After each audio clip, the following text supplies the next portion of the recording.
కడప జిల్లా పులివెందుల నియోజకవర్గ రైతులకు ప్రభుత్వం శుభవార్త చెప్పింది. సాగునీటి కోసం లిఫ్ట్ ఇరిగేషన్ పనులకు 8 కోట్ల నిధులు మంజూరు చేసింది. ఇక నాయం చెరువు నుంచి లిఫ్ట్ ఇరిగేషన్ చేపట్టి పలు చెరువులను నింపాలని అధికారులు నిర్ణయించారు.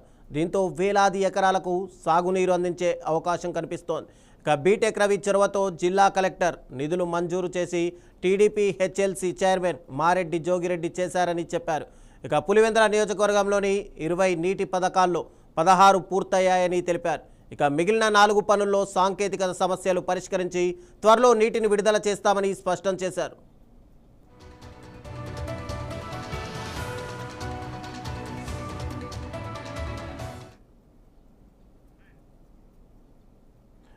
ఇక ఇదే అంశానికి సంబంధించి మరింత సమాచారం మా ప్రతినిధి భాస్కర్ అందిస్తారు. భాస్కర్, చెప్పండి.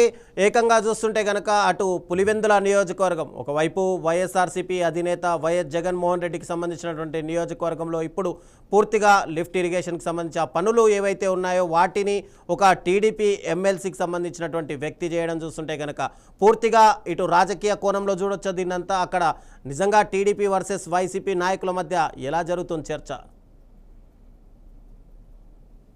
Good afternoon Ravichandra.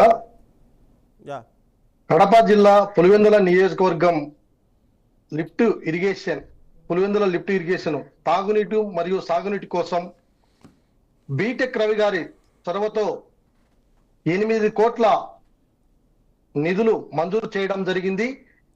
ఈ 8 కోట్ల నిధులు ఈ మహాకూటమి ప్రభుత్వం ఏర్పడిన 2 సంవత్సరాలలో సాగునీరు మరియు తాగునీటి కోసం ఈ ప్రభుత్వం కేటాయించడం జరిగింది.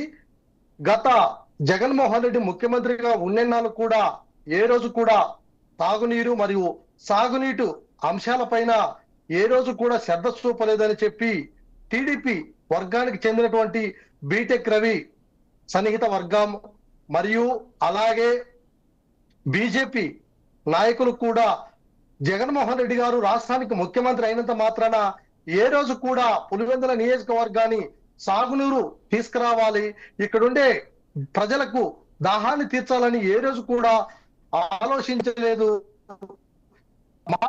వచ్చిన తర్వాత